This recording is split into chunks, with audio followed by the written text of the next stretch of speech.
নারী শিশুর মর্যাদা সুরক্ষা আমরা বারবার এই কথাগুলো আলাদাভাবে বলি, কারণ বাংলাদেশ বলি পুরো বিশ্বে নারী এবং শিশুরা কিন্তু সমাজের অর্ধেক জনগোষ্ঠী বেশি হওয়ার পরেও তারা বিভিন্নভাবে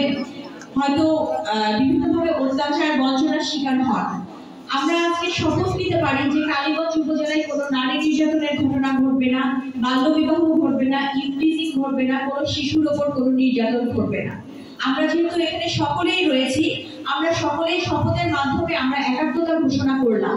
সকল প্রতিষ্ঠানের শিক্ষক শিক্ষিকা বৃন্দ, সমাজের সকল স্তরের লোকজন আমরা আমাদের এই যে শপথের যে মূল মন্ত্র সেগুলো আমরা ছড়িয়ে দেওয়ার চেষ্টা করব।